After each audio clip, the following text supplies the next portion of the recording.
Assalamualaikum warahmatullahi wabarakatuh. Bismillahirrahmanirrahim. Alhamdulillahi rabbil alamin. Wabihi nasta'inu ala umurid dunya waddin. Wa sallallahu wa sallama wa baraka ala sayyidil mursalin wa imamil muttaqin. Nabiyyina Muhammadin wa ala alihi wa ashabihi ajma'in wa man tabi'ahum bi ihsanin ila yaumiddin, amma ba'd. Kaum muslimin dan muslimat rahimani wa rahimakumullah. Semoga Allah subhanahu wa ta'ala senantiasa merahmati kita sekalian. Alhamdulillah, segala pujian dan sanjungan yang baik hanyalah bagi Allah subhanahu wa ta'ala, Zat yang telah memberikan kepada kita berbagai macam kenikmatan, karunia, khususnya nikmat hidayah.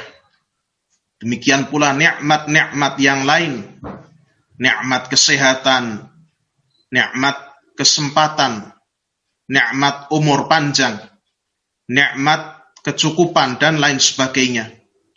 Wa in ta'uddu ni'matallahi la tuhsuha. Dan jika kalian menghitung-hitung nikmat Allah, niscaya kalian tidak dapat menghitungnya, mengumpulkannya. Kaum muslimin rahimakumullah, kita teruskan pelajaran kita, pelajaran tafsirul Qur'anil Azim, mengkaji ayat-ayat di dalam Al-Qur'anul Karim, dan kita sampai pada ayat yang ke-8. Insyaallah pada pertemuan ini kita akan mengkaji tafsir ayat ke-8 sampai 10 surah Al-Baqarah, dan kita membaca tafsir yang ditulis oleh Al-Imam Al-Allamah Abdurrahman bin Nasir As-Sa'di rahimahullahu ta'ala. Sehingga Bapak Ibu mohon harap memaklumi, perlahan-lahan kita akan membaca. InsyaAllah ta'ala bisa dipahami dengan jelas dan akan terbiasa. Kita baca firman Allah subhanahu wa ta'ala. A'udzu billahi minasyaitonir rajim. Wa minan nasi may yaqulu amanna billahi wa bil yaumil akhir wa ma hum bimu'minin. Yukhadi'una Allah wal ladzina amanu wa ma yakhda'una illa anfusahum wa ma yash'urun. Fi qulubihim maradun fazadahumullahu marada. Walahum adzabun alimun bima kanu yakdzibun. Dan di antara manusia ada yang mengatakan, amanna billah, kami beriman kepada Allah, wa bil yaumil akhir, dan kami beriman kepada hari akhir, wa ma hum bimu'minin, dan mereka itu sama sekali bukanlah orang-orang yang beriman. Yukhadi'un Allah, mereka bermaksud, mereka hendak menipu Allah. Nanti akan kita jelaskan, akan kita baca makna al-khida'. Yukhadi'un Allah, mereka hendak menipu Allah. Walladzina amanu, dan menipu orang-orang yang beriman. Wa ma yakhda'una, dan tidaklah mereka melakukan khida', menipu, illa anfusahum, kecuali terhadap diri mereka sendiri. Mereka tidaklah menipu kecuali atas diri mereka sendiri. Wa ma yash'urun, dan mereka tidaklah menyadarinya. Fi qulubihim marad, di dalam hati mereka ada penyakit.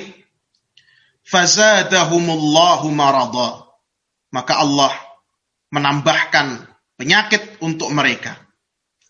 Walahum adzabun alim, dan bagi mereka disiapkan azab yang pedih, bima kanu yakdzibun, disebabkan karena mereka selalu mendustakan. Al-Imam As-Sa'di rahimahullah menafsirkan ayat ini dengan mengatakan, wa'lam, ketahuilah saudaraku kaum muslimin dan muslimat, annan nifaqa, bahwasannya kenifakan atau kemunafikan itu huwa, yakni izharul khairi wa ibtanus syarri. Yang dinamakan kemunafikan itu atau kenifakan, nifaq, definisinya adalah izharul khair, menampakkan kebaikan, wa ibtanus syarr, dan menyembunyikan keburukan. Ini definisi dari an-nifaq. Menampakkan kebaikan, jadi zahirnya nampak baik, wa ibtanus syarr, tapi di dalam batinnya atau yang disembunyikannya ketika tidak dilihat orang lain atau ketika bersama dengan orang-orang yang sejenisnya adalah keburukan-keburukan. Wa yadkhulu fi hadzal ta'rif, dan oleh karena itu masuk dalam definisi ini, yakni masuk dalam arti an-nifaq, kemunafikan, an-nifaqul i'tiqadiyyu. Masuk di dalamnya yang pertama, jenis yang pertama adalah an-nifaqul i'tiqadi. Kemunafikan atau kenifakan yang sifatnya terkait dengan i'tiqad, terkait dengan keyakinan. Yang kedua, wan nifaqul amali. Nifaq, kemunafikan yang terkait atau yang kaitannya adalah dengan amalan semata-mata. Jadi masuk dalam definisi kemunafikan, izharul khair wa ibtanus syarr, menampakkan kebaikan-kebaikan dan menyembunyikan keburukan-keburukan. Itu dua jenis kemunafikan ini. An-nifaqul i'tiqadi, nifaq secara i'tiqad yang kaitannya dengan keyakinan, dan yang kedua adalah an-nifaqul amali, nifaq atau kemunafikan yang kaitannya sebatas amalan saja. Amalannya mengandung bagian dari kemunafikan. Nah, dijelaskan oleh Al-Allamah As-Sa'di di sini. Fan-nifaqul amali, yang dimaksud dengan nifaq amali, nifaq kemunafikan yang kaitannya sekedar terkait dengan amalan-amalan semata. Kalladzi dzakara an-nabiy sallallahu alaihi wasallam. Contohnya adalah sebagaimana yang disebutkan oleh Nabi sallallahu alaihi wa ala alihi wasallam fi qaulihi, di dalam sabda beliau, di dalam hadis beliau yang sahih. Hadis ini diriwayatkan oleh Al-Bukhari dan Muslim. Ayatul munafiqi thalathun. Tanda-tanda orang munafik, ini nifaq amali. Nifaq amali yang terkait dengan amalan semata-mata, tidak mengeluarkan pelakunya dari Islam. Ya, tidak mengeluarkan pelakunya dari Islam. Pelakunya mungkin seorang mukmin, ya, seorang muslim. Ya. Adapun perbuatannya ini ada bagian dari kemunafikan, tapi hanya terkait dengan amalan saja, tidak sampai kepada i'tiqad, sehingga tidak mengeluarkan dari agama Islam, tidak memurtadkannya. Ayatul munafiqi thalath. Tanda-tanda kemunafikan, yakni nifaq amali, ada 3 macam. Ada 3. Yang pertama, idza haddatsa kadzaba. Kalau dia berbicara, dia berdusta. Ini tanda yang pertama. Tanda yang kedua, wa idza wa'ada akhlafa. Kalau dia berjanji, dia menyelisihi janjinya, dia mengingkarinya. Wa idza, dan yang ketiga, wa idza tumina khana. Tanda yang ketiga, apabila dia diberi amanah, apabila dia dipercaya, khana, dia berkhianat.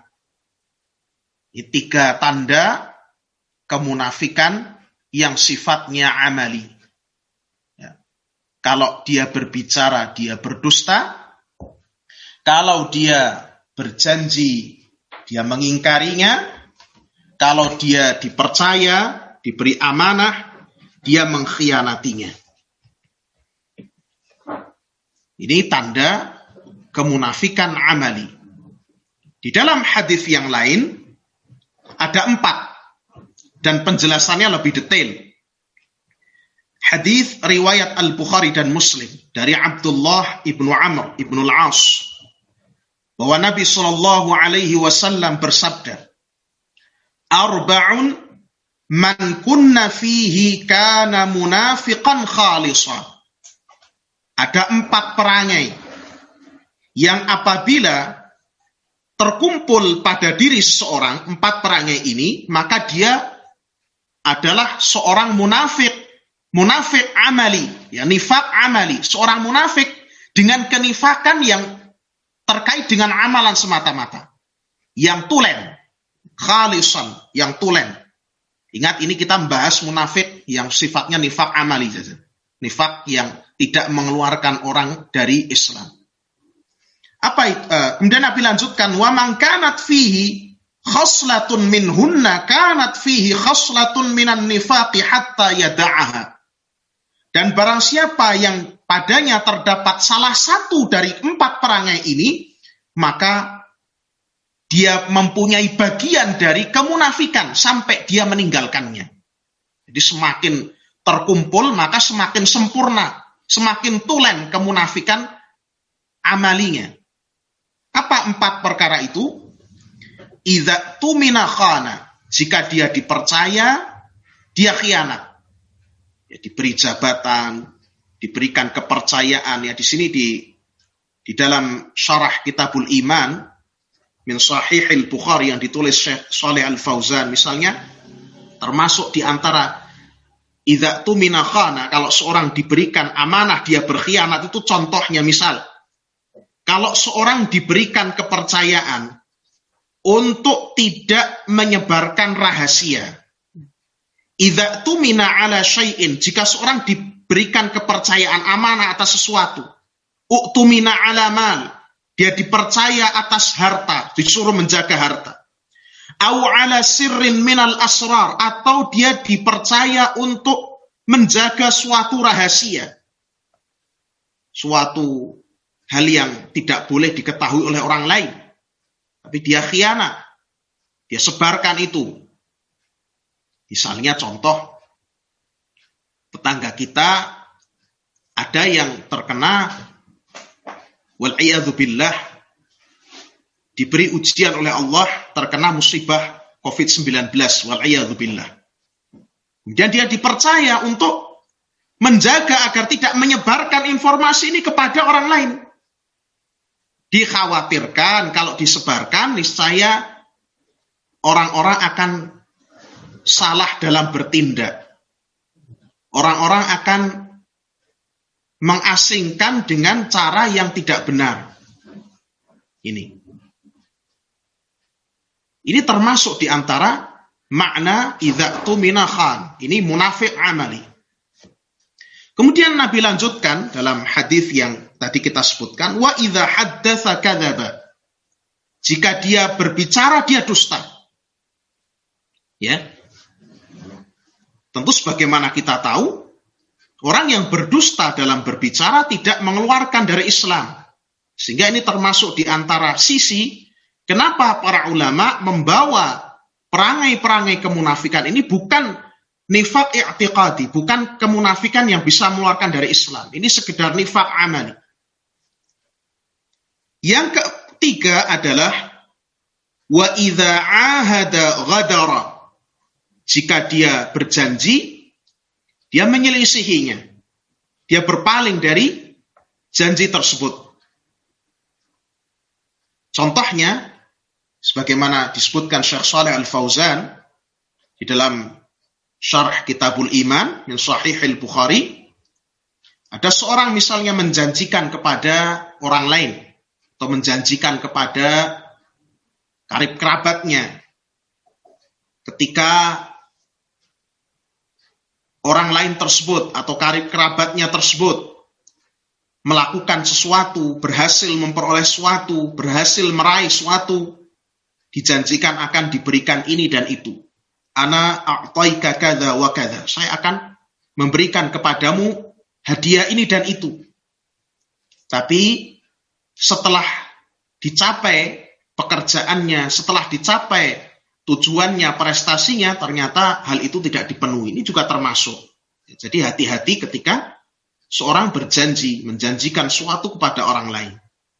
Ini termasuk di antara akhlak yang harus kita perhatikan. Yang keempat, wa idza khasama fajara. Jika dia beradu, berselisih, khususnya di pengadilan ini, indal qadhi, di pengadilan, fajara, dia berbuat aniaya, dia berbuat zalim, dia memakan harta saudaranya dengan cara yang batil. Sebagaimana banyak terjadi mungkin di zaman ini, dua orang bertransaksi, kemudian transaksi tersebut, misalnya rumah, misalnya belum balik nama. Tapi transaksinya sudah berjalan sah, cuma belum balik nama. Kemudian karena sertifikat tanah itu atau sertifikat rumah itu hitam di atas putihnya masih nama yang sebelumnya, ya, sehingga dibawalah ke pengadilan. Untuk apa? Untuk direbut hak saudaranya itu tadi dengan cara yang batil. Ini banyak sekali terjadi.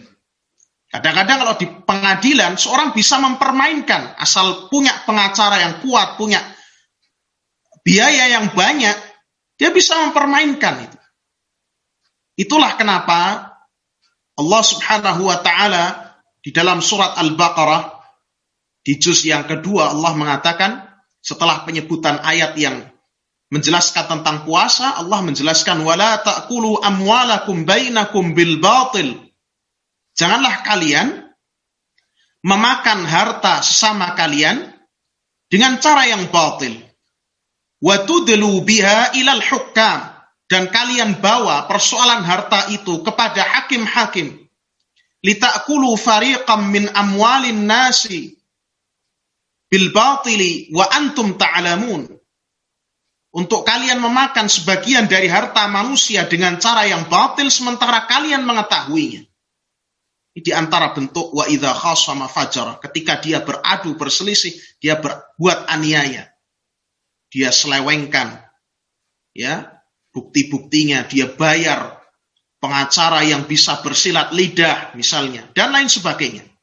Sehingga Islam juga mengajarkan, Islam adalah satu-satunya agama di muka bumi ini yang mengajarkan kepada umat manusia, kepada umatnya khususnya, agar senantiasa menulis akad-akad dari suatu perjanjian supaya jelas, tidak menimbulkan keraguan-raguan, tidak menimbulkan perselisihan di kemudian hari. Ada ayat yang panjang di juz 3 surat Al-Baqarah tentang masalah utang piutang, sampai kalau dalam mushaf Utsmani, ya, mushaf Madinah itu 1 halaman penuh ayat itu. Di sana Allah Subhanahu wa Ta'ala mengatakan, wala tas'amu an taktubuhu saghiran aw kabiran ila ajali. Janganlah kalian sekali-kali merasa jemu untuk menuliskan transaksi itu saghiran, apakah itu kecil, aw kabiran, atau transaksinya besar, ila ajali, sampai batas waktu yang ditentukan. Sampai kapan batas utang piutang itu, sampai kapan batas pembayarannya dan lain sebagainya. Dzalikum aqsatu indallah. Hal semacam itu, hal itu itu lebih adil di sisi Allah Subhanahu wa taala. Wa aqwamu lisyahadah, dan itu lebih menguatkan persaksian. Wa adna alla tartabu, dan itu lebih dekat supaya kamu tidak ragu-ragu. Ini satu-satunya agama syariat yang menjelaskan supaya orang itu ada hitam di atas putih, ya. Menghindarkan dari segala bentuk-bentuk jalan-jalan yang menyeret kepada perselisihan di kemudian hari, hanya agama Islam ini. Subhanallah. Al-yawma akmaltu lakum dinakum wa atmamtu alaikum ni'mati wa raditu lakumul Islam madina. Hari ini telah kusempurnakan untukmu agamamu. Telah kucukupkan nikmatku bagimu, dan telah kuridhai Islam sebagai agamamu. Masya Allah, Islam kamil. Islam adalah agama yang sempurna. Sampai Al-Imam Malik rahimahullahu ta'ala, Imam Malik ini adalah gurunya Imam Syafi'i, beliau mengatakan, Man ibtada'a fil islami bid'atan yaraha hasanatan faqad za'ama anna Muhammadan sallallahu alaihi wasallam khana risalah. Lianna Allah Ta'ala yaqul al-yawma akmaltu lakum dinakum ila akhiril ayah.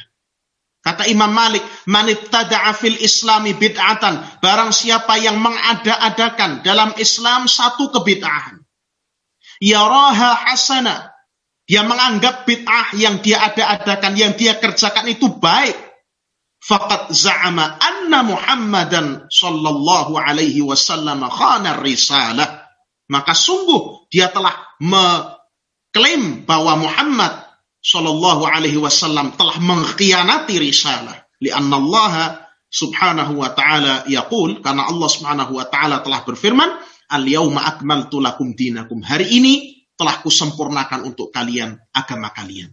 Ini Imam Malik. Ya, agama ini sudah sempurna, tidak perlu ditambah-tambah dengan berbagai macam bid'ah, baik bid'ah dalam masalah keyakinan maupun bid'ah dalam masalah ibadah dan lain sebagainya. Wa amman nifaqul i'tiqadi, kita lanjutkan. Adapun nifaq i'tiqadi, nifaq yang terkait, kemunafikan yang terkait dengan i'tiqad, yang terkait dengan keyakinan, al-mukhriju an dairatil Islam, yang bisa mengeluarkan seorang dari Islam, fahuwa alladhi wasafallahu bihil munafiqina fi hadhihi surati wa ghairiha. Itulah jenis kemunafikan yang Allah sifati orang-orang munafik dalam surat ini dan selainnya, dan surat-surat yang lainnya. Jadi surat ini ayat ke-8 sampai 10 maupun setelahnya ini membahas kemunafikan orang-orang munafik itu, yang dimaksud nifaq i'tiqadi, nifaq yang terkait dengan i'tiqad, yang disembunyikan itu akidah kekufuran, yang ditampakkan seolah-olah mereka itu berakidah Islam. Ini nifaq al-mukhrij anil millah, nifaq kemunafikan yang mengeluarkan seorang dari Islam. Jadi dalam ayat ini kita membahas nifaq i'tiqadi, nifaq yang mengeluarkan dari Islam. Semoga sampai sini paham. Ada dua ya. Jadi jangan sampai ketika memahami hadis-hadis semacam ini, ayatul munafiqi thalath, tanda-tanda orang munafik itu 3. Idza haddatsa kadzab. Kalau dia berbicara dia dusta, berarti itu munafik, itu masuk dalam ayat innal munafiqina fid darkil asfali fi nari jahannam. Orang-orang munafik itu di kerak dasarnya api neraka. Bukan, jangan memahami serampangan semacam itu. Jadi ada dua kemunafikan yang amali atau an-nifaq as-saghir, an-nifaq al-asghar, kemunafikan yang kecil. Nah ini yang kedua adalah an-nifaq al-akbar, kemunafikan yang besar yang mengeluarkan dari Islam. Kata Syekh As-Sa'di rahimahullah, walam yakunin nifaqu mawjudan qabla hijratir Rasul sallallahu alaihi wasallam min Makkah ila al-Madinah. Dan kemunafikan, orang-orang munafik itu belum ada, belum nampak, belum muncul sebelum hijrahnya Rasul sallallahu alaihi wasallam dari Mekah ke Madinah. Jadi ketika Islam masih lemah itu orang-orang munafik nggak ada. Orang-orang munafik masih di barisan orang kafir. Orang-orang munafik masih berada di barisan orang-orang musyrik. Ketika kaum muslimin berada dalam keadaan lemah. Wa ba'da an hajara, dan setelah Nabi hijrah, sesaat setelah Nabi hijrah, kaum munafikin pun belum muncul. Nah, saat itu kaum muslimin masih sedang membangun, ya, sedang membangun kekuatan di Madinah. Falamma kanat waqa'atu Badrin wa adharallahu al-mu'minina wa a'azzahum, tetapi setelah terjadi perang Badar, dan dengan itu Allah Subhanahu wa ta'ala memenangkan dan meninggikan kaum mukminin, dhalla man fil madinati mimman lam yuslim, orang-orang kafir yang ada di kota Madinah yang belum masuk Islam menjadi terhinakan. Mereka yang tadinya menyokong orang-orang kafir itu menjadi terhinakan karena sekarang Islam sudah makin terlihat kekuatannya. Mereka sudah bingung itu. Fa'adhara ba'duhumul islama khaufan wa mukhada'atan. Sehingga apa? Mereka menampakkan keislaman, jadi menipu seolah-olah mereka itu orang muslim. Cari untung, ikut barisan orang muslim, seolah-olah mereka itu muslim. Khaufan, semata-mata karena rasa takut saja. Wa mukhada'atan, dan untuk tipu-tipu saja. Walitahqana dima'uhum, dan supaya jiwa-jiwa mereka itu terjaga. Wataslama amwaluhum, supaya harta-harta mereka itu selamat. Fakanu baina adhuril muslimina fil zahiri annahum minhum wa fil haqiqati laisu minhum. Maka mereka berada di tengah-tengah kaum muslimin, seolah-olah secara kenampakan mereka itu bagian dari kaum muslimin, padahal secara hakikat sejatinya, senyatanya mereka bukan termasuk bagian dari kaum muslimin. Tipu-tipu, membuat makar, menampakkan seolah-olah mereka Islam padahal bukan Islam. Padahal mereka, i'tiqad mereka, keyakinan mereka dalam hati mereka benci kepada Islam, kafir kepada Allah dan Rasulnya. Cuma cari selamat, cari yang menguntungkan. Bahasa orang sekarang, kakinya itu berpijak di dua pijakan. Kalau pas lagi menguntungkannya ikut orang kafir, ya ikut orang kafir. Kalau pas orang Islamnya lagi menang, ya seolah-olah Islam. Dan ini meskipun saya tidak memberikan contoh pada zaman ini, tapi Bapak Ibu bisa menerapkan kaidah ini, bisa menerapkan apa yang kita jelaskan ini pada orang-orang munafik di zaman sekarang. Dan sebagaimana yang dijelaskan Syekh Muhammad bin Abdul Wahhab rahimahullah, bahwa orang-orang munafik di zaman sekarang ini lebih parah daripada orang-orang munafik di zaman dahulu. Karena orang-orang munafik di zaman dahulu, mereka masih sholat meskipun sholatnya diakhirkan, di akhir waktu. Mereka masih seolah-olah keislaman itu masih ada. Kalau zaman sekarang, orang munafik sekarang sholat aja enggak. Orang munafik zaman sekarang, ocehannya terhadap agama kita, itu luar biasa jahatnya, luar biasa kejinya ucapan-ucapan mereka dalam menghujat dan menghina-hina Islam. Islam agama teroris agamanya itu orang teroris itu agamanya Islam dan lain sebagainya. Ini munafik, aslinya kafir. Ya. Ini tidak usah saya berikan contoh, Bapak Ibu sudah paham. Tinggal diterapkan saja. Karena kita membaca Al-Quran ini bukan awang-awang. Ini memang untuk kita pahami dan untuk kita terapkan.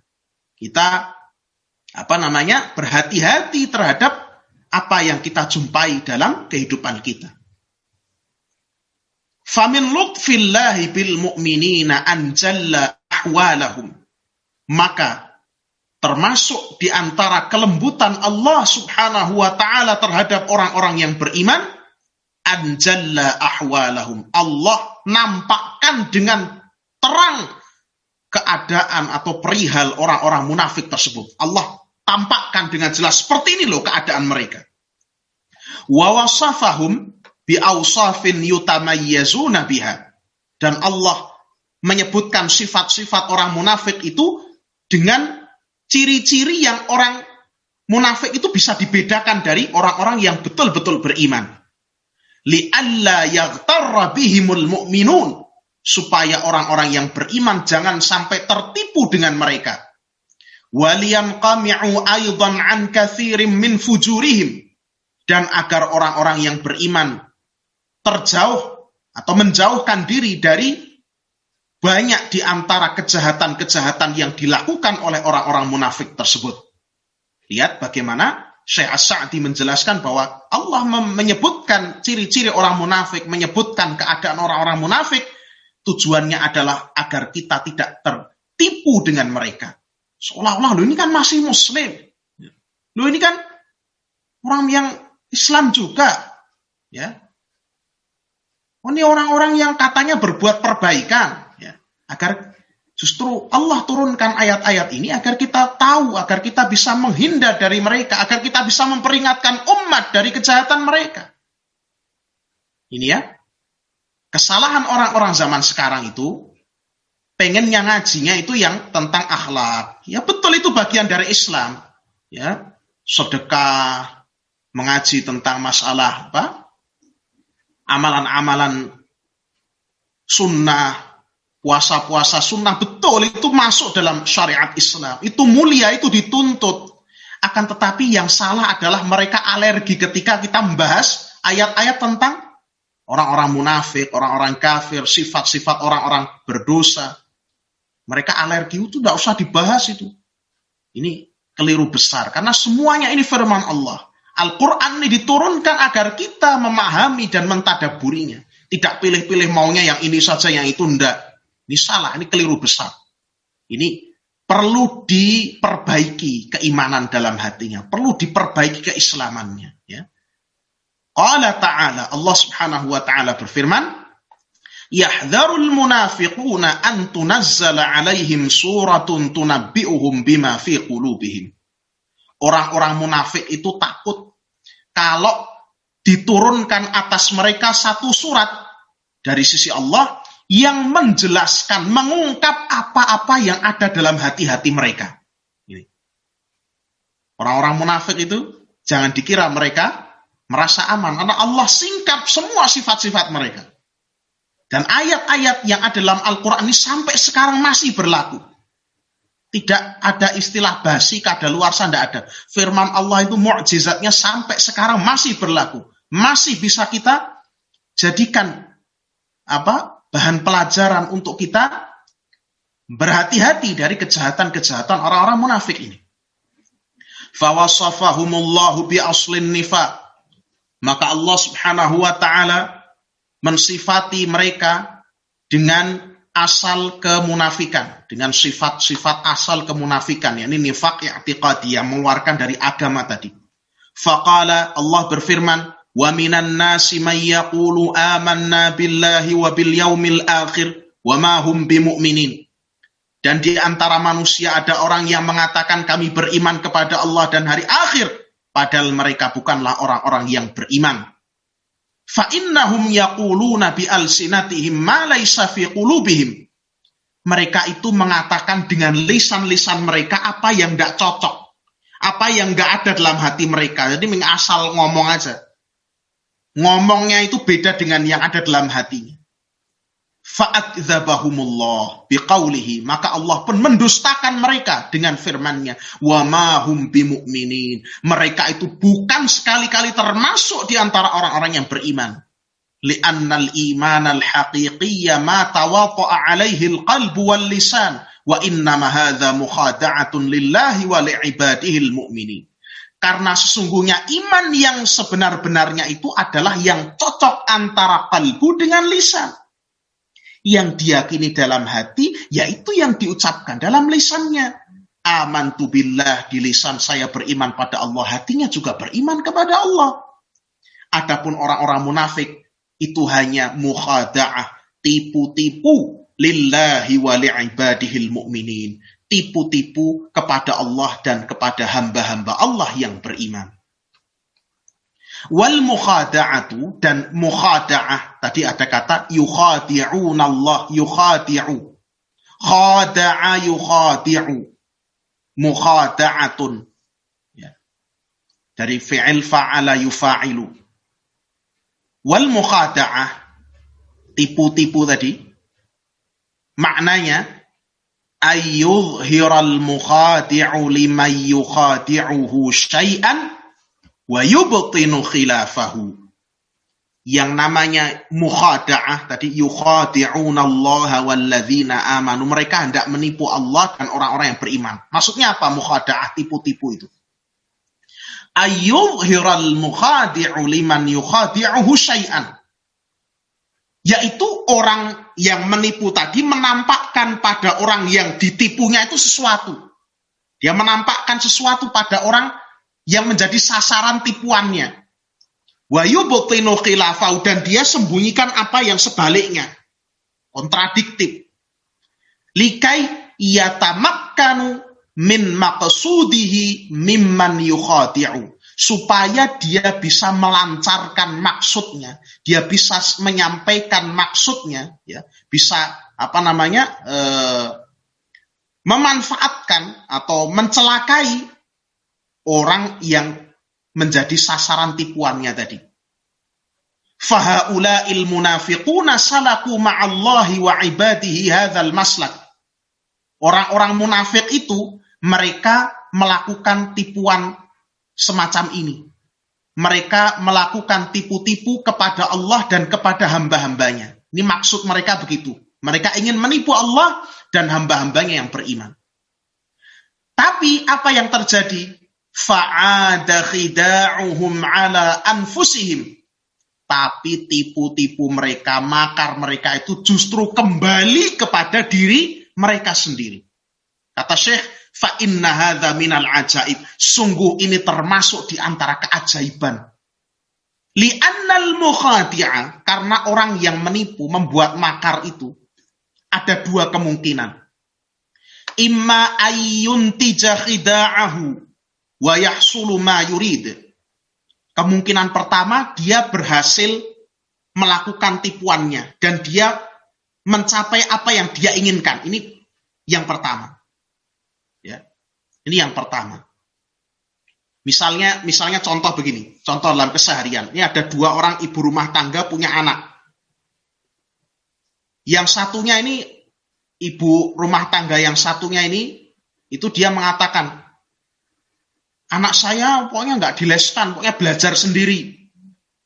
Belajar sendiri, nggak usah dileskan, udah bisa belajar sendiri. Padahal ternyata les di mana-mana. Supaya sukses ujiannya.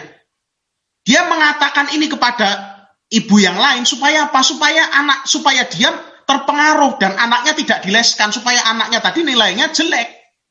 Ini kan mukhada'ah, tipu-tipu, berbuat makar. Jadi menyembunyikan, ternyata tenang, anak saya tidak dileskan kok, belajar sendiri, dapat apapun terserah, ternyata anaknya dileskan mati-matian ke sana kemari. Tapi orang yang jadi sasarannya tadi, itu kan jadi rugi. Itu. Kenapa? Karena terpengaruh, kemudian anaknya tidak dileskan, nilainya jadi jelek. Ini namanya al-khida, mukhada'ah, tipu-tipu. Menampakkan sesuatu, ya, menampakkan sesuatu padahal yang dia sembunyikan itu yang kontradiktif dengan apa yang dia nampakkan untuk mencelakai orang lain. Nah, orang-orang munafik itu melakukan tipuan semacam ini, tapi ternyata tipuan itu kembali pada diri mereka sendiri. Ini termasuk keajaiban. Kenapa? Karena biasanya orang yang tipu-tipu itu ada dua kemungkinan. Yang pertama, dia berhasil melakukan tipuannya dan mencapai apa yang dia inginkan. Sehingga orang tadi, kalau tadi ibaratnya dua orang ibu-ibu tadi, itu yang ibu-ibu tadi yang sasaran tipuan tadi, akhirnya nggak ngeleskan anaknya. Akhirnya anaknya jeblok. Akhirnya sekolah lanjutnya terbuang. Di sekolah-sekolah pinggiran. Akhirnya di satu kompleks perumahan misalnya, itu akhirnya dia sendiri yang menonjol, anaknya sukses sendiri. Wah, sekolahnya di sekolah yang ternama. Ini kan khidah, ini kemungkinan pertama.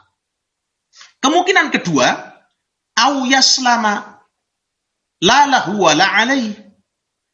Dia tidak mencapai apa yang dia inginkan, ya. Tapi orang yang menjadi sasaran tipu tadi juga nggak rugi. Artinya sama-sama seri, kosong, sama-sama nggak mendapatkan apa-apa. Ini dua kemungkinan. Tapi untuk orang-orang munafik ini Allah janjikan. Allah janjikan dalam Al-Quran, wahaula, orang-orang munafik ini, ada khida'uhum alaihim. Mereka ketika melakukan makar dan tipu daya, itu selalu kembali keburukannya kepada mereka sendiri. Ka'annahum ya'maluna ma ya'maluna minal makri li'ihlaki anfusihim. Seakan-akan usaha yang mereka kerjakan untuk tipu daya dan makar itu seolah-olah itu mereka hanya untuk mencelakai diri mereka sendiri. Ya. Seolah-olah mereka itu menempuh jalan untuk mencelakai diri mereka sendiri tanpa mereka sadari. Gitu. Wa idrariha wa kaidiha. Mereka membahayakan diri mereka sendiri, mereka menipu diri mereka sendiri. Li'anna Allah Ta'ala la yutadarraru bi khida'ihim syai'an. Karena Allah Subhanahu wa Ta'ala sama sekali tidak dimadaratkan dengan tipuan mereka sedikit pun. Wa ibaduhul mu'minuna la yadurhum kaiduhum syai'a. Dan hamba-hamba Allah yang beriman pun tidak dimadaratkan dengan makar mereka sedikit pun. Fala yadurrul mu'minina an adharal munafiquna al-imana. Orang-orang beriman tidaklah dimadaratkan ketika orang-orang munafik itu menampakkan keimanan. Fasalimat bidzalika amwaluhum wa huqinat dima'uhum. Dan tidak ada madaratnya bagi orang-orang beriman ketika orang-orang munafik itu mereka menjadi orang-orang yang selamat harta-harta mereka, selamat jiwa-jiwa mereka, nggak ada ruginya sama sekali. Tidak dimadaratkan Allah maupun orang-orang yang beriman. Wasara kaiduhum fi nuhurihim, justru makar itu kembali pada diri mereka sendiri, kepada orang-orang munafik itu sendiri. Wa hasala lahum bidzalikal khizyu wal fadhihatu fid dunya. Mereka mendapatkan kehinaan dan kerendahan di dunia. Wal huznul mustamirru bisababi ma yahsulu lil mu'minina minal quwwati wan nusrah. Dan mereka itu selalu bersedih, hatinya selalu sempit dan sesak disebabkan apa yang mereka lihat dari kekuatan dan pertolongan Allah yang diberikan pada orang-orang yang beriman. Jadi mereka itu wis hidup sengsara, mendapatkan kehinaan karena Allah tampakkan seperti ini. Mereka ingin membuat makar, malah Allah tampakkan seperti ini ciri-ciri mereka. Orang mukmin pada tahu semua itu orang munafik. Plus ya dikiranya mereka itu berhasil, ternyata apa? Mereka sambil menyembunyikan kekafiran mereka tuh mereka sesak dada mereka karena melihat orang-orang mukmin tuh menang terus. Kok jadi tambah kuat. Thumma fil akhirati lahumul adzabul alimul muji'ul mufji'u. Dan di akhirat nanti Allah sediakan bagi mereka azab yang pedih, yang menyakitkan. Bisababi kadzibihim wa kufrihim wa fujurihim. Disebabkan karena kedustaan mereka, kekafiran mereka, kejahatan mereka. Wal halu annahum min jahlihim wa himaqatihim la yash'uruna bidzalik. Dan keadaan mereka itu karena saking bodohnya dan saking dungunya, mereka tidak tahu bahwa mereka itu sebenarnya sedang diarahkan kepada kebinasaan. Subhanallah. Ini Allah Subhanahu wa Ta'ala membalikkan makar orang-orang munafik kepada mereka sendiri. Allah senantiasa menolong agamanya. Kataballahu la aghlibanna ana wa rusuli innallaha qawiyyun aziz. Allah telah menetapkan, dan janji Allah tidak akan pernah Allah ingkari. Kataballahu, Allah telah menetapkan, la aghlibanna ana wa rusuli. Aku dan Rasulku pasti akan menang. Innallaha qawiyyun aziz. Allah itu maha kuat lagi maha perkasa. Wa qawluhu fi qulubihim marad. Ini penting, penting. Tafsirnya Syekh Sa'di ini penting ya, bagus karena ada faedah-faedah seperti ini. Wa qawluhu, firman Allah, fi qulubihim marad. Di dalam hati orang-orang munafik itu ada marad, ada penyakit. Kata Syekh, wal muradu bil maradi huna maradus syakki wasyubuhati wan nifaq. Yang dimaksud dengan penyakit di sini adalah penyakit keraguan-raguan, penyakit syubhat, dan penyakit nifaq. Nifaq i'tiqad tadi ya, yang mengeluarkan dari Islam. Li'annal qalba yu'radu lahu maradani yukhrijanihi an sihhatihi wa i'tidalihi. Karena yang namanya qalbu seseorang itu pasti dihadapkan, ya, berhadapan dengan dua macam penyakit yang bisa mengeluarkan keadaan hati itu dari kesehatannya dan dari kelurusannya. Ada dua macam penyakit yang bisa menyerang qalbu seorang insan. Penyakit pertama adalah maradus syubuhatil batilah. Penyakit-penyakit syubhat yang batil. Syubhat itu artinya kesamaran, kerancuan, keraguan-raguan. Syubhat. Itu. Argumen-argumen yang batil, yang bisa membuat seorang jadi ragu-ragu, menyimpang. Ini syubhat. Wa maradus syahawatil murdiyah. Dan yang kedua adalah penyakit syahwat yang menggelincirkan. Fal kufru wan nifaqu wasyukuku wal bid'ah kulluha min maradis syubuhat. Penting ini. Kekafiran, kemunafikan, keragu-raguan dalam beragama, kebid'ahan, itu semuanya termasuk dari jenis-jenis penyakit syubhat. Hati-hati. Seorang baca buku-buku filsafat. Di dalamnya mengandung hal-hal yang menjadikan dia ragu terhadap adanya Allah. Menjadikan dia ragu terhadap kebenaran Islam. Menjadikan dia ragu terhadap risalah. Ini syubhat. Mohon maaf. Orang-orang di sebagian universitas-universitas Islam di Indonesia, mereka yang kuliah di Fakultas Usuluddin, padahal namanya Usuluddin, pokoknya agama, ya, landasan agama. Tapi Usuluddin itu jadi ilmu filsafat yang dipelajari berbagai macam aliran. Kemudian diajarkan kritik hadis. Bagaimana hadis-hadis itu katanya misoginis, tidak adil dalam gender dan lain sebagainya. Dan dipaparkan kepada mereka bersamaan dengan itu para mahasiswa dipaparkan bagaimana majunya dunia barat.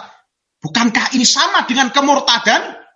Bukankah ini sama dengan cara untuk memurtadkan para mahasiswa tersebut?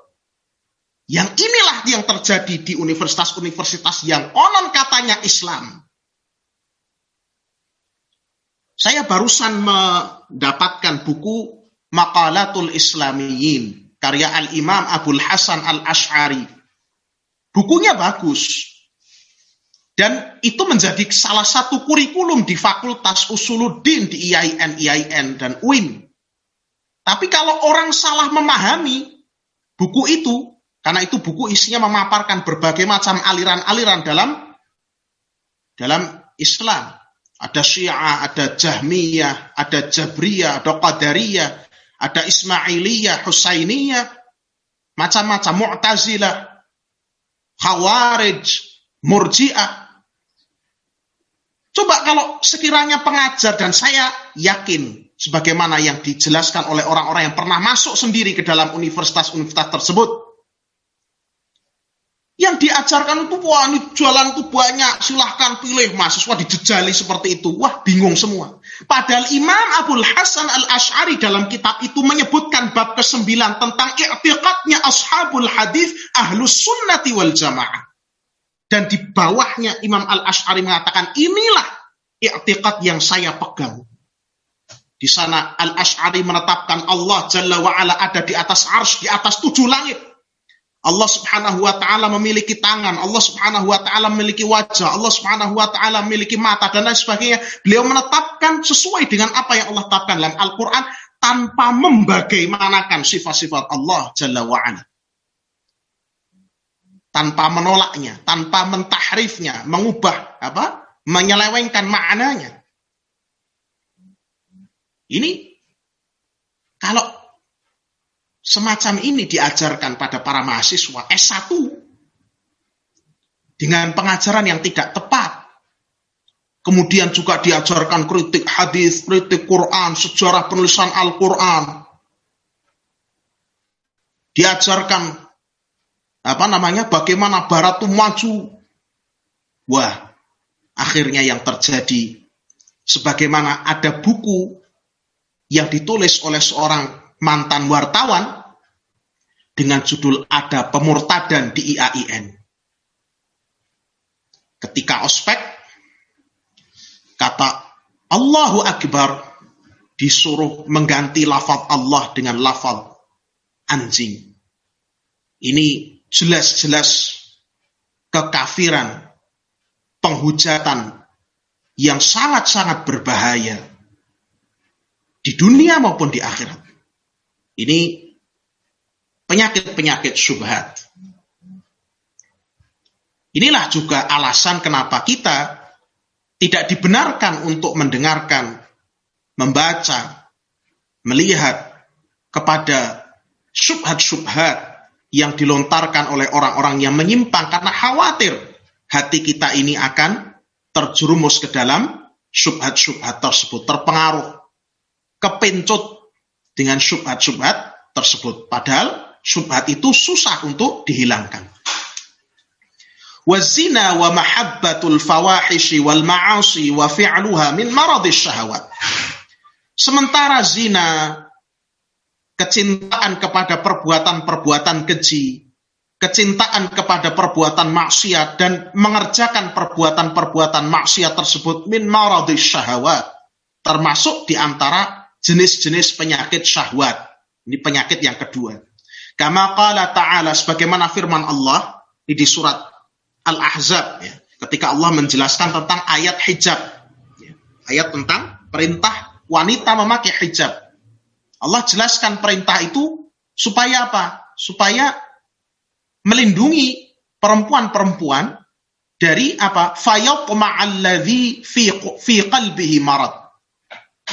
Kalau mereka tidak menutupkan kain kerudung itu, kain hijab itu, yatma'alladzi fi qalbihi marad, akan berkeinginan jahat. Tamak, akan berkeinginan jahat orang-orang yang di hatinya ada penyakit. Ya, yang dimaksud penyakit di sini maradus syahwat, penyakit syahwat, wahiyya syahwatuz zina, yaitu syahwat ke arah zina. Kata Syekh As-Sa'di, wal mu'afa, dan orang yang betul-betul selamat. Nah, orang-orang yang betul-betul mendapatkan afiyah, al-mu'afa itu orang yang mendapatkan afiyah. Kalau kita berdoa, Allahumma gfirli warhamni wa'afini. Afini, ya Allah berikanlah aku afiyah. Ini afiyah itu keselamatan, kesejahteraan, kesehatan. Wal mu'afa, dan orang-orang yang mendapatkan afiyah. Man ufiya min hadzainil maradaini. Itu adalah orang yang diselamatkan dari dua jenis penyakit ini. Itulah orang yang betul-betul selamat. Orang-orang yang betul sehat, betul-betul sejahtera, itu orang yang diselamatkan dari dua jenis penyakit ini. Fahassala lahul yaqin wal iman was sabru an kulli ma'siyatin farafala fi athwabil afiyah. Maka dia menjadi orang yang yakin, seyakin-yakinnya, orang yang beriman dengan iman yang kuat, orang yang sabar dalam menjauhi setiap kemaksiatan, dan dia diluaskan oleh Allah dalam pakaian-pakaian afiyah. Artinya Allah betul-betul menganugerahkan keselamatan yang sangat luas kepadanya. Paragraf terakhir, wa fi qawlihi 'anil munafiqin, dan pada firman Allah tentang orang-orang munafik, fi qulubihim maradun fazadahumullahu marada, bahwa di dalam hati orang-orang munafik itu ada penyakit, lalu Allah tambahkan penyakitnya. Di sini ada bayan, ada penjelasan li hikmatihi ta'ala, penjelasan hikmah Allah subhanahu wa ta'ala fi takdiril ma'asi 'alal 'asin, dalam mentakdirkan maksiat kepada orang-orang yang pecandu maksiat. Wa annahu bisababi dzunubihim as-sabiqati, dan bahwasannya takdir Allah azza wajal kepada orang-orang yang tukang maksiat itu, sehingga mereka bisa berbuat maksiat terjerumus di dalamnya, itu disebabkan karena dosa-dosa mereka yang lampau, dosa-dosa mereka yang telah mereka kerjakan. Yabtalihim bil ma'asil lahiqatil mujibati li'uqubatiha. Allah ikutkan, ya Allah berikan bala kepada mereka dengan maksiat-maksiat ikutan yang menyebabkan mereka mendapatkan hukumannya. Sebagaimana firman Allah, kama qala ta'ala, wa nuqallibu af'idatahum wa absarahum kama lam yu'minu bihi awwala marrah. Dan kami palingkan hati mereka serta penglihatan mereka sebagaimana mereka tidak mau beriman padanya pada kali yang pertama. Wa qala ta'ala, dan firman Allah azza wa jal, falamma zaghu azaghallahu qulubahum. Ketika mereka berpaling, maka Allah palingkan hati mereka. Wa qala ta'ala, dan firman Allah ta'ala, wa ammal ladzina fi qulubihim maradun fazadathum rijsan ila rijsihim. Adapun orang-orang yang di dalam hati mereka ada penyakit, maka bertambahlah kekejian, ya, kekotoran di atas kekotoran yang ada pada diri mereka. Bertambah-tambah. Sehingga kesimpulannya apa? Fa'uqubatul ma'siyati al-ma'siyatu ba'daha. Di antara hukuman kemaksiatan adalah dijerumuskannya orang itu dalam maksiat yang berikutnya. Wal'iyadzubillah. Jadi, di antara sebab buruk kemaksiatan itu menyeret kepada kemaksiatan yang lain. Contoh paling nyata, orang minum khamr. Setelah minum khamr, mabuk, gak sadar, bunuh orang. Menzinai orang. Melakukan pengerusakan. Tadi, orang misalnya memandang yang haram dengan mata, lama-lama menyentuh, lama-lama terjerumus dalam perbuatan zina. Fa'uqubatul ma'siyah al-ma'siyatu ba'daha. Hukuman kemaksiatan adalah menyeret pada maksiat yang setelahnya, yang lain. Kama anna min thawabil hasanati al-hasanata ba'daha. Sebagaimana juga termasuk di antara ganjaran dari perbuatan baik adalah kebaikan-kebaikan yang setelahnya. Seperti orang yang melakukan ketaatan itu biasanya diberikan kekuatan untuk melakukan ketaatan-ketaatan yang lain. Hatinya akan dilapangkan, badannya akan dikuatkan untuk melakukan ketaatan-ketaatan yang lain. Maka bersyukurlah, di antara tanda diterimanya suatu amalan adalah seorang itu dimudahkan untuk mengerjakan amalan-amalan ketaatan yang lain. Maka di antara tanda haji yang mabrur adalah seorang itu menjadi baik, ya, dan dimudahkan mengerjakan ketaatan-ketaatan sebagaimana dia kerjakan di waktu dia berhaji. Di antara tanda bahwa amalan selama puasa di bulan Ramadan diterima adalah dia dimudahkan untuk istiqamah di atas amalan yang dia kerjakan di bulan Ramadan. Qala ta'ala, firman Allah Ta'ala, wa yazidullahu alladhina ihtadaw huda. Allah akan menambahkan petunjuk kepada orang-orang yang menempuh jalan petunjuk tersebut. Ini sampai di sini selesai tafsir ayat 8 sampai 10 dari tafsir Sa'di rahimahullahu ta'ala.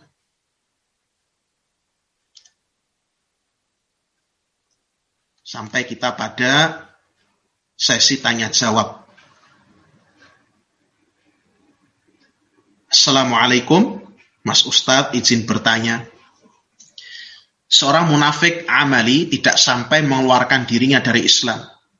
Berarti tempat nerakanya tidak kekal karena masih Islam. Namun sesuai At-Taubah ayat 68, tempatnya munafik di neraka Jahannam dan kekal di dalamnya. Mohon dijelaskan. Jazakallah khairan. Ya. Sebagaimana yang kita jelaskan bahwa ayat-ayat yang menerangkan tentang hukuman bagi orang-orang munafik di neraka Jahannam, kekal di dalamnya, ini adalah untuk munafik i'tiqadi. An-nifaq al-i'tiqadi, an-nifaqul akbar, kenifakan yang besar, yang mengeluarkan dari agama, yang menyembunyikan kekafiran dan menampakkan seolah-olah dirinya beriman. Adapun orang-orang yang mukmin, tapi dia punya sebagian di antara khaslatun min khisalin nifaq, dia punya sifat-sifat dari kemunafikan, ya, bagian, maka dia tidak mendapatkan ancaman-ancaman yang semacam ini, yang kekal di neraka dan lain sebagainya. Akan tetapi ini tentunya merupakan akhlak yang tercela, yang juga mendatangkan hukuman dari Allah Subhanahu wa taala apabila dia melakukannya, ya. Dia berhak mendapatkan hukuman dari Allah Subhanahu wa taala. Jika Allah menghendaki, Allah mengampuninya. Jika Allah menghendaki, Allah menyiksanya. Orang yang munafik dengan kenifakan amali itu tidak kekal di neraka. Sekiranya misalnya dia masuk dalam neraka karena saking banyaknya berdusta, mencelakakan orang lain. Sekiranya Allah masukkannya dalam neraka, dia tidak kekal. Innallaha la yaghfiru ayyushraka bihi wa yaghfiru ma duna dzalika liman yasha. Sesungguhnya Allah tidak mengampuni dosa syirik, dan Allah mengampuni dosa selain syirik itu bagi orang yang dikehendakinya. Jadi ini dalil bahwa orang yang tidak melakukan kesyirikan, orang yang mukmin, sebesar apapun dosanya, dia adalah ahlul jannah. Jika Allah Subhanahu wa taala menghendaki, Allah menyiksanya karena keadilannya. Jika Allah menghendaki, Allah mengampuninya karena rahmatnya. Wallahu ta'ala a'lam. Bapak Ibu yang lain, Bu Nur, Bu Jam'an, kalau ada pertanyaan. Pak Argo, Bu Bambang, Pak Gianto, Bu Kendarto, Pak Amanuddin sudah bertanya. Yang lain kalau ada pertanyaan kami persilahkan sebelum ditutup. Ada Bapak Ibu? Cukup jelas. Baik, kalau tidak ada, kita mungkin akhiri sampai di sini. Mohon maaf sekali apabila banyak kekurangan dalam penjelasan, banyak kekeliruan. Mohon maaf yang sebesar-besarnya. Mudah-mudahan apa yang kita pelajari pada malam hari ini menjadi ilmu yang bermanfaat dan terhitung sebagai amal saleh di sisi Allah Subhanahu wa taala. Amin. Wanfa'na bima 'allamtana wa 'allimna ma yanfa'una warzuqna 'ilman yanfa'una wa zidna 'ilman. Subhanakallahumma wa bihamdika asyhadu an la ilaha illa anta astaghfiruka wa atubu ilaik. Sallallahu ala nabiyyina Muhammadin wa ala alihi wa ashabi ajma'in. Wassalamu alaikum warahmatullahi wabarakatuh.